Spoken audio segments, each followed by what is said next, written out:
हर हर महादेव दोस्तों, स्वागत है आपका हमारे YouTube चैनल पर। आज की वीडियो में हम सुनेंगे शिव महापुराण श्री रुद्र संहिता तृतीय खंड का 52वां अध्याय, भगवान शिव का आवास गृह में शयन। ब्रह्मा जी बोले, नारद, शैलराज हिमालय ने सभी बारातियों के भोजन की व्यवस्था करने हेतु सर्वप्रथम अपने घर के आंगन को साफ कराकर सुंदर ढंग से सजाया। तत्पश्चात गिरिराज हिमालय ने अपने पुत्रों मैनाक आदि को जनवासे में भोजन कराने हेतु सभी देवी देवताओं, साधु संतों, ऋषि मुनियों, शिवगणों, देवगणों सहित विष्णु और भक्तवत्सल भगवान शिव को भोजन के लिए आमंत्रित किया। तब सभी देवताओं को साथ लेकर सदाशिव भोजन करने के लिए पधारे।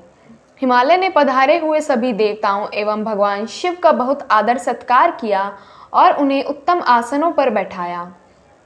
अनेकों प्रकार के भोजन परोसे तथा गिरिराज ने सबसे भोजन ग्रहण करने की प्रार्थना की।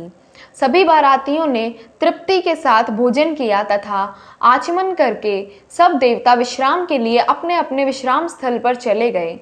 तब हिमालय प्रिया देवी की आज्ञा लेकर नगर की स्त्रियों ने भगवान शिव को सुंदर सुसज्जित वस भाव में रतन जड़ित सिंहासन पर सादर बैठाया। वहां उस भवन में सैकड़ों रत्नों के दीपक जल रहे थे। उनकी अद्भुत जगमगाहट से पूरा भवन अलौकिक हो रहा था। उस वास भवन को अनेकों प्रकार की सामग्रियों से सजाया और संवारा गया था। मोती, मणियों एवं श्वेत चावरों से पूरे भवन को सजाया गया था। मुक्ता मणियों से सुंदर दरवारे द्वार की शोभा बढ़ा रही थी।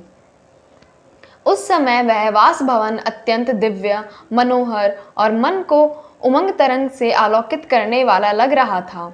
फर्श पर सुंदर बेल बूटे बने थे। भवन को सुगंधित करने हेतु सुवासित द्रव्यों का प्रयोग किया गया था, जिसमें चंदन और अगर का प्रमुख प्रयोग किया गया था। उस वास भवन में देवताओं के शिल्पी विश्वकर्मा द्वारा बनाए गए कृत्रिम बैकुंठ लोक, ब्रह्मलोक, इंद्रलोक तथा शिवलोक सभी के दर्शन एक साथ हो रहे थे। इन्हें देखकर भगवान शिव को बहुत प्रसन्नता हुई।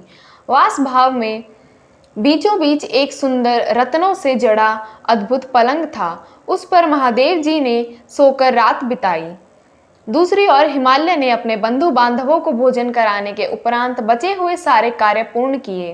प्रातः काल चारों ओर पुनः शिव विवाह का अनोखा उत्सव होने लगा। अनेकों प्रकार के सुरीले वाद्य यंत्र बजने लगे, मंगल ध्वनि होने लगी। सभी देवता अपने अपने वाहनों को तैयार करने लगे। सभी की तैयारियां पूर्ण हो जाने के पश्चात भगवान श्री हरि विष्णु ने धर्म को भगवान शिव के पास भेजा। तब धर्म सहर्ष भगवान शिव के पास वास भवन में गए। उस समय करुणा निधान भगवान शिव सोए हुए थे। यह देखकर योग शक्ति संपन्न धर्म ने भगवान शिव को प्रणाम करके उनकी स्तुति की और बोले, हे महेश्वर, हे महादेव, मैं भगवान श्री हरि विष्णु की आज्ञा से यहाँ आया हूँ। हे भगवान, उठिए और जनवासे में पधारिए। वहाँ सभी देवता और ऋषि मुनि आपकी ही प्रतीक्षा कर रहे हैं। प्रभु, वहाँ पधार कर हम सबको कृतार्थ कीजिए।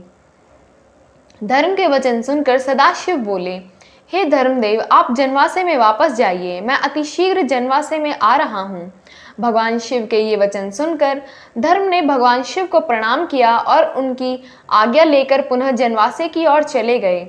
उनके जाने के पश्चात भगवान शिव तैयार होकर जैसे ही चलने लगे, हिमालय नगरी की स्त्रियां उनके चरणों के दर्शन हेतु आ गई और मंगल गान करने लगी। तब भगवान महादेव जी ने गिरिराज हिमालय और मैना की आज्ञा ली और जनवासे की ओर चल दिए।